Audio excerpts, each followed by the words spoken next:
Essa história aconteceu em 1955, nos Estados Unidos. Desde 1900, por força de lei, negros e brancos não podiam se sentar juntos no transporte público de Montgomery, no Alabama. Hoje, décadas depois, essa lei é inaceitável. Meu nome é Daniel Brunet, sou jornalista e documentarista. E no episódio de hoje, vou contar uma história sobre a americana Rosa Parks.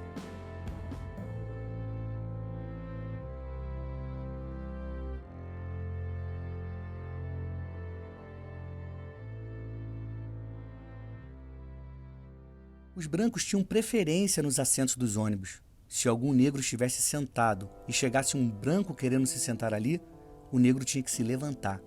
Não era costume, não era um acordo, era a lei do lugar. A segregação sempre afetou os negros. E eles, assim como os brancos, pagavam passagem. Pagavam, mas não podiam usar o serviço da mesma forma que os brancos. E o motivo era um só: a cor da pele. Mas essa história começou a mudar na noite de 1º de dezembro de 1955, quando a costureira Rosa Parks, uma americana negra, entrou em um ônibus de Montgomery e se sentou bem na primeira fila de bancos.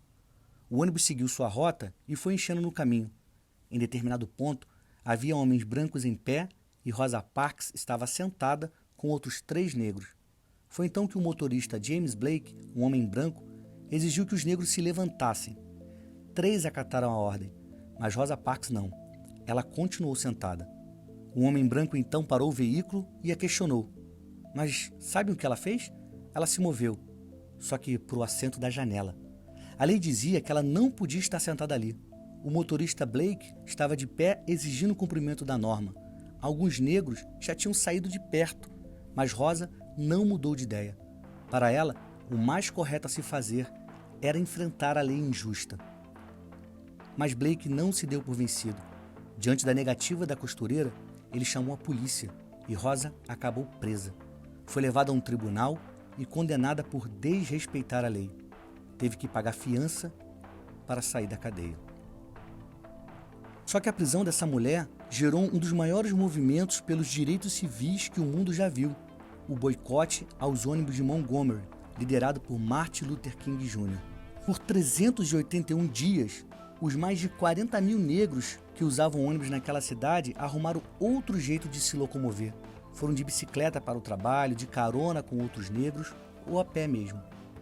Em 1956, o ano seguinte ao início do boicote, a Suprema Corte Americana considerou que a segregação racial em transportes públicos era inconstitucional.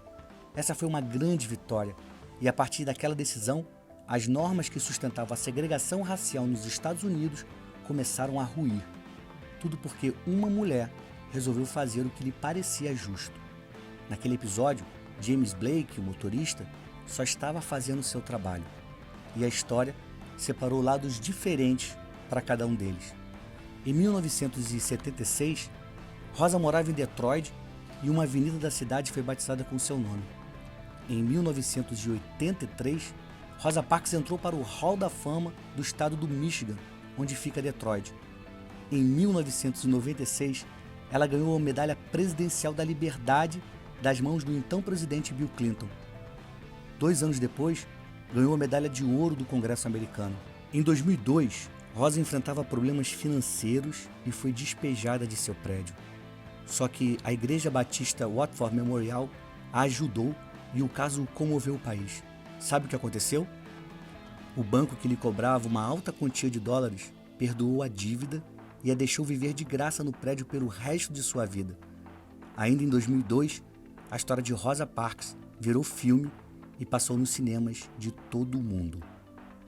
Rosa Parks faleceu em 2005, aos 92 anos, coberta de aplausos. Cerca de 65 anos depois desse episódio, é fácil ver que o nome de Rosa Parks brilha no lado certo da história.